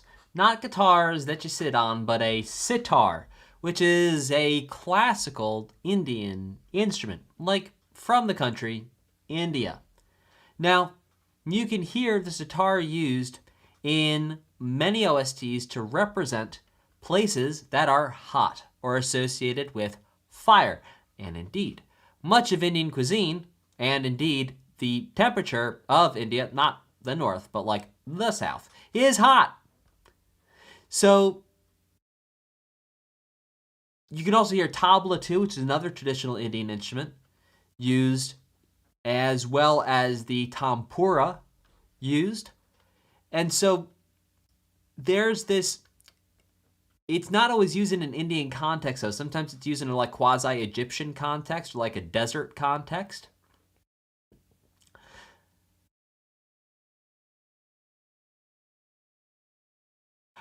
But gosh, doesn't it sound kind of fiery, like it works for a hot place? Now, the fact that I'm even saying that is because my ears have been inculcated into believing that in the first place. Ooh, inculcated is a fancy word that means it's been like, my ears have been like indoctrinated. Like my ears have been brainwashed to hear that as being a sound for somewhere hot. Maybe yours have too. Maybe we all have. Maybe it's a big conspiracy by Big Sitar to get us all just to associate sitar with hot places, which means invariably and inevitably any time a video game gets made that has a hot place, they've got to call up the sitar people and get them in. The sitar workforce, the what do you call it? The union, the sitar union. The sitar union, they've got a death grip on the entire sitar, on the entire hot biome industry. And really, all right, I gotta tell you now, Big Sitar for years. Yeah, for years, Big Sitar's been working behind the scenes to guarantee themselves placements in hot video games. It's all been happening for decades and decades. Those of you who got that and thought it was funny. Those of you who didn't get that, I'm not going to tell you who to go look up to watch to get that, but yeah, there you go.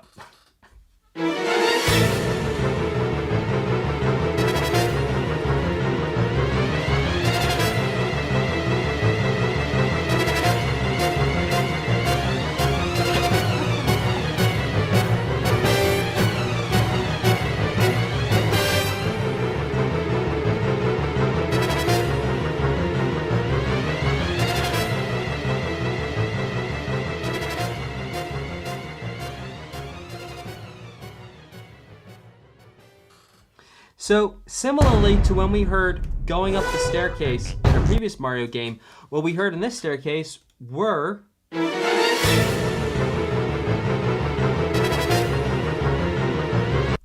that sort of Flight of the Bumblebee chromatic thing going on there.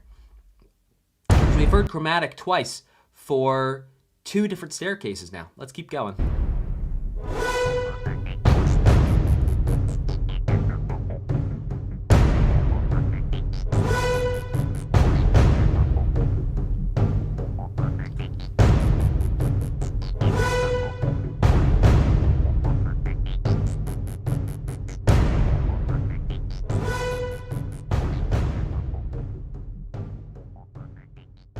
Okay.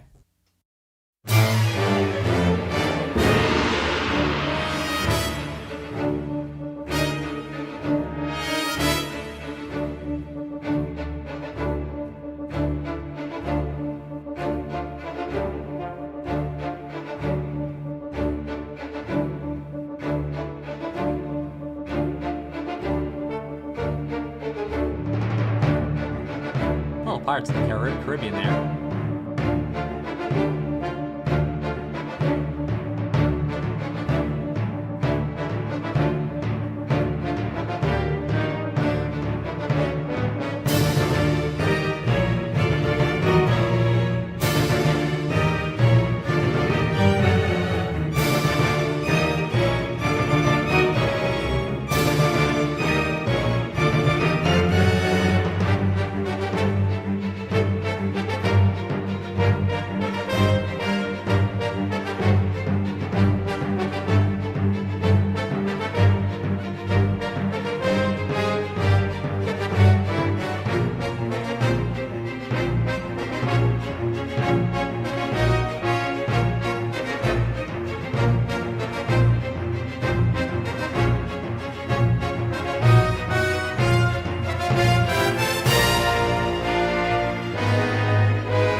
First of all, wow.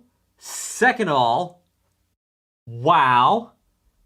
Third, and wow. If I'm not mistaken, that might be the first time we've heard human voices in a Mario game. Let's call the Baz. Technically human voices, but those sounded like real human voices. That was, yeah, that was something else. You know what's interesting though? It's like the human voices were like almost made it less threatening, or that might just be me. But hey, let's check out one thing about this here. I'm also gonna say, we're at piece 45 out of 96. We're not halfway through this OST and we're already getting Bowser. Something seems suspicious to me about that, and I'm not sure what it is. But something's not quite tracking there. If we were like at piece 90, 85, I'd be like, yeah, okay. We're like not quite halfway through this OST and we're already like fighting Bowser. I am suspicious. Color me suspicious.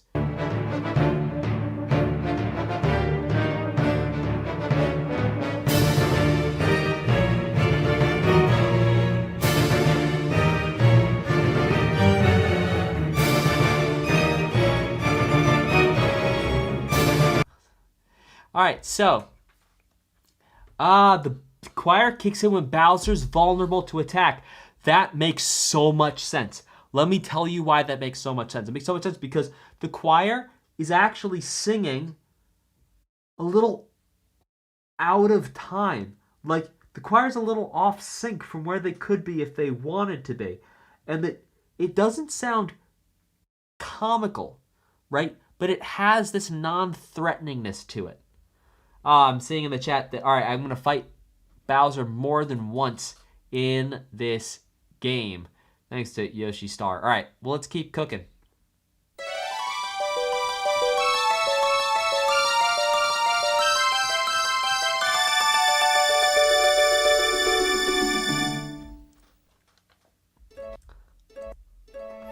I wasn't even listening.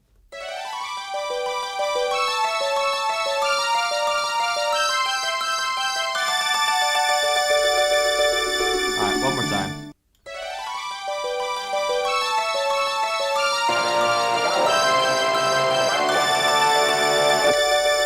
Alright, so Bowser defeated has the following chords in it. Whoop, there we go. Alright, Bowser defeated.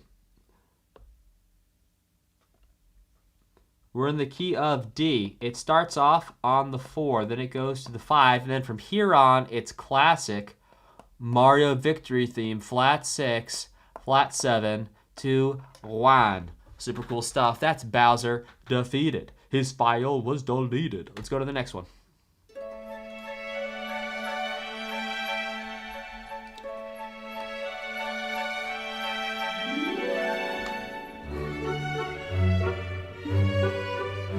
I remember this.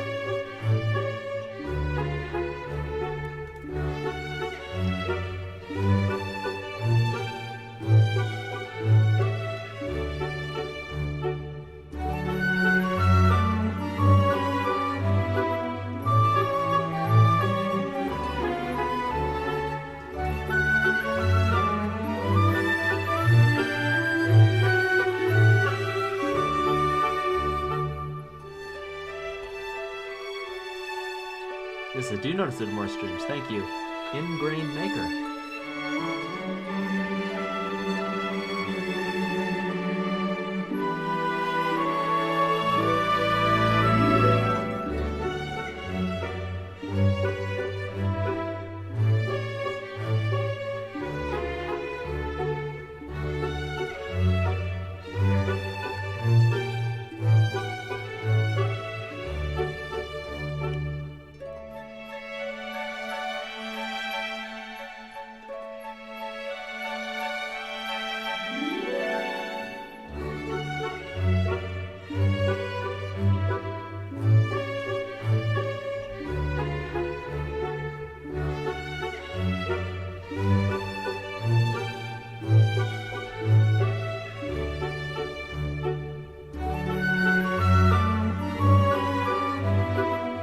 Okay, because I've heard this before, I'm going to go to the next one. This is absolutely beautiful.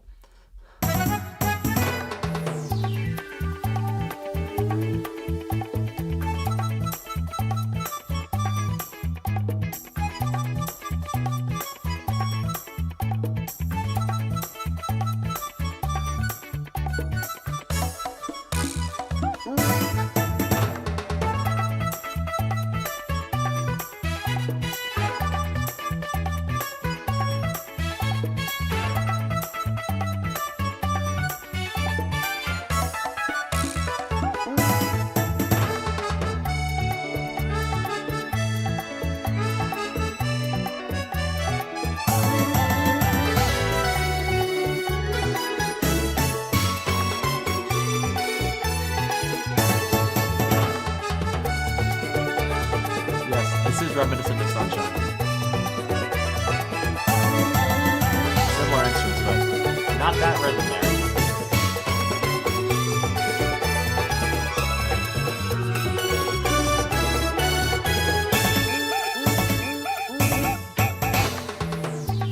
Wow.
Well, you could be forgiven for thinking that this is something straight out of Super Mario Sunshine. Why? For using similar instruments, similar chord progressions at a similar speed, in a similar genre and style. Right up to here.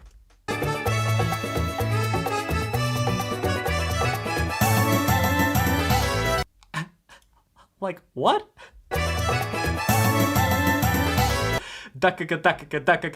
With like a tambourine and cymbals. Yeah, we didn't hear that in Super Mario Sunshine. Everything else though, like 80% of this is Super Mario Sunshine ready. As far as I'm concerned. Let's check out Beach Bowl Galaxy, the next one.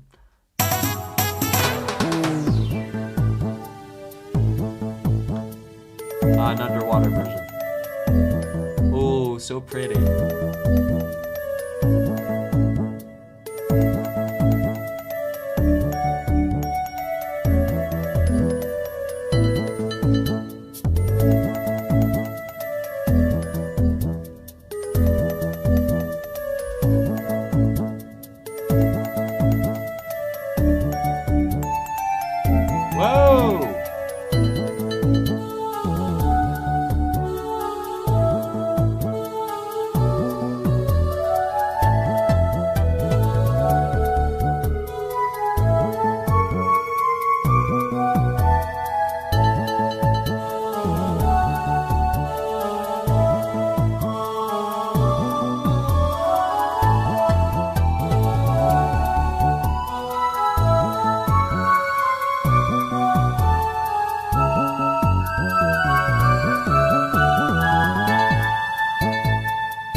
Beautiful.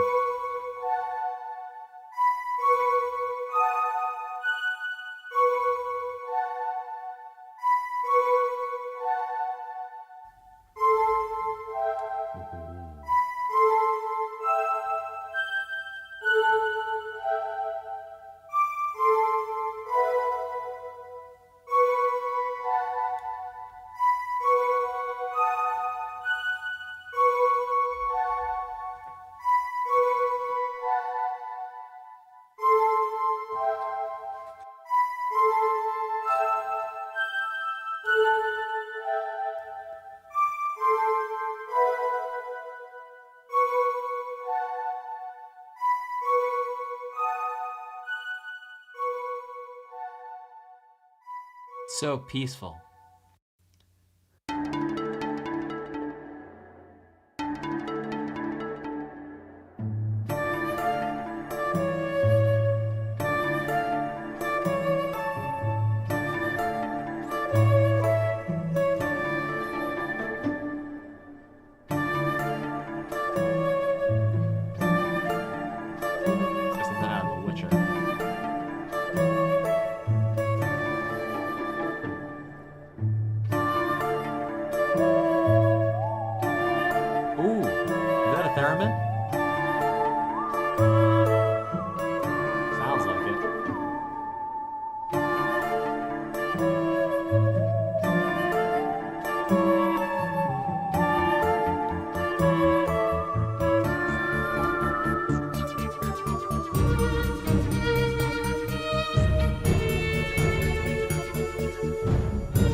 Sound right here. I'm going to talk about it more in a second here.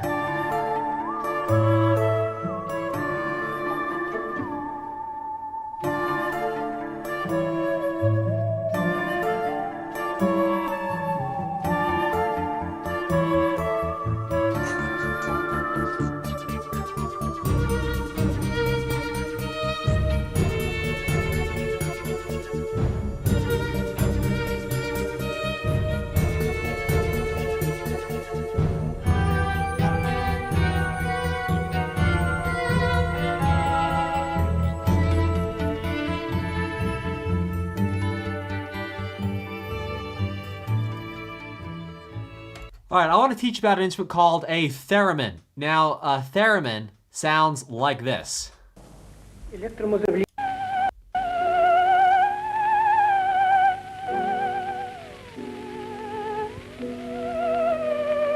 Type T in the chat if you can hear that okay.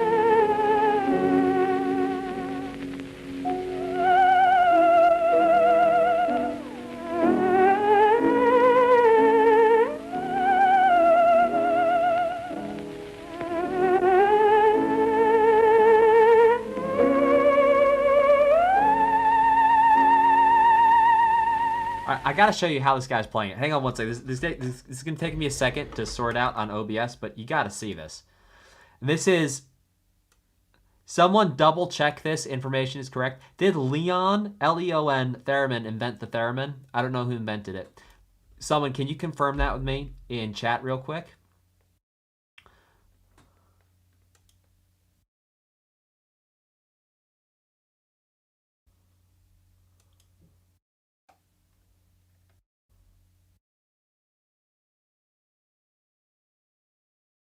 Run that real quick. I'm going to show this to you. This is so... All right, so this is him playing it if he intended it to be believed.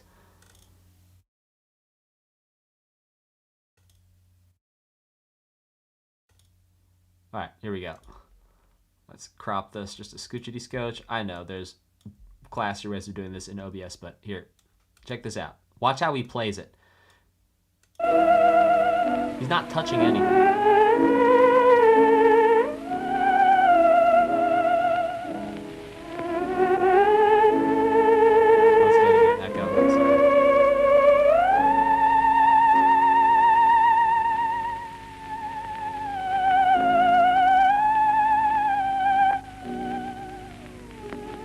Look, so